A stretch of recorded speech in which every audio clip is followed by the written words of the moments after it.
Now we can speak to the leader of Reform UK, Richard Tice. Big day for you, election campaign launch. And of course, Nigel Farage announcing he's not going to be standing. But he's also announced that he's going to be campaigning for us throughout the whole campaign, which I'm absolutely delighted with. So he's standing down from his broadcast responsibilities. Actually, that's going to be incredibly helpful. And sometimes if you stand and campaign elsewhere, you get sort of diverted and distracted when you're trying to win a seat, which he's experienced before. So look, it's great news.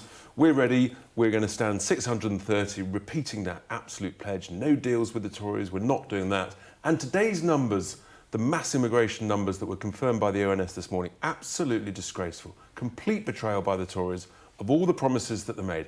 A city way bigger than the size of Manchester, net, arrived in 2023 on top of another sort of 760,000 numbers being revised. No one voted for mass immigration.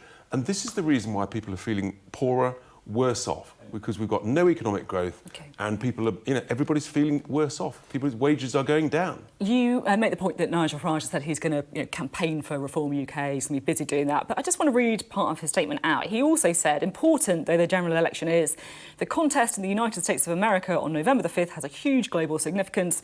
A strong America as a close ally is vital for our peace and security. I intend to help with the grassroots campaign in the USA in any way that I can.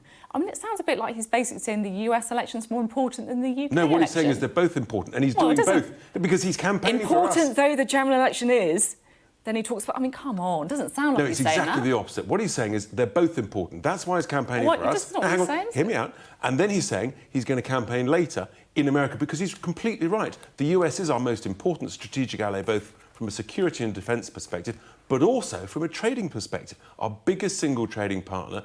And if President Donald Trump gets elected, and if Nigel helps that, then actually that's going to help Britain. So it's in Britain's interest what he's doing.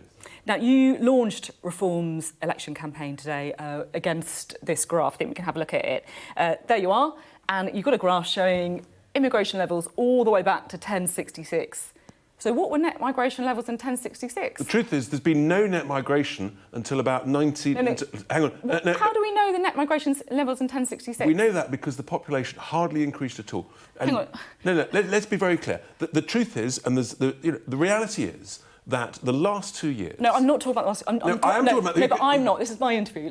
Look. This is the net migration levels, 1066. I would argue net migration 1066 was pretty high. That was the year of the Norman Conquest, wasn't it? Which is why we when said... William the Conqueror came over... Which is why we said 1066. Which is when he came over with thousands of Which is why we said since 1066, there's been no net migration. No, it's on them. Exactly, and the line starts at the end of 1066. No, you didn't say 1067. It's 1066. That's when thousands of people... I mean, fair enough, they're probably more worried about the big boats than the small boats. Focus on what concerns real people today, and that is in the last 2 years... No, I'm not talking about 2 years. You are talking about 2 years because that's what's making people poorer. That's what's making it harder. That's what's making it harder to receive health care. And that is also why we've got all sorts of other problems and why, for young people in particular, they can't get access to housing. Rents are 20% higher. It's important, right? The way that politicians campaign, truth-telling, graphs. I would have a go at the Lib Dems for their graphs. Look, we love a chart. We've never seen one that goes back to 1066. This is ridiculous. Why did you pick 1066? Well, it's not ridiculous at all. OK, explain. Why did you pick 1066? Because you've just confirmed it. Since the Norman invasion, for heaven's sake. And since then, literally the last 2 years, we've seen more people settle in the UK than over the last 950 years up until 2000. And it puts it in context for people. The extent of the betrayal by the Tories, the extent of the lies and the deceit in the government. And for James cleverly to say today that there was a 10% reduction from the huge highs that they've created is frankly outrageous. And voters are sick of it, and that's why we're going up in the polls, and that's why they're panicked, and that's why they called this election a snap election, because they were concerned we're going up in the polls and they're sinking in the polls. OK, you are standing, of course, in Boston's Skegness. You're going to win?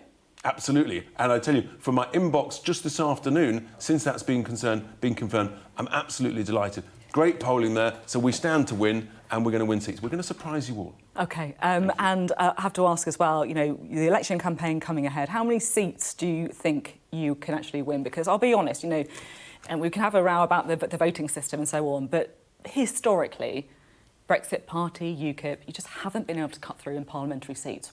Is it not going to be the same this time around? No, I think it's different this time around. The country is broken. People are furious with the main two parties, the lies. They're all the same. They're all variants of socialism, high tax, big state, mass immigration. People don't want that, and that's why this is an immigration election, and that's why we're going to surprise everybody on the upside. How many seats do you reckon then? Well, the more millions of votes we get, the more seats we get. Yeah, but this is the thing, isn't it? You can pile up votes and not win any seats. That's a problem. Well, How many seats do you You've just confirmed why actually we should have proportional representation. But look, we've got the situation where we will get seats and we'll get a good number of seats. I'm an optimist. You have to be an optimist in politics. What's your optimistic guess then?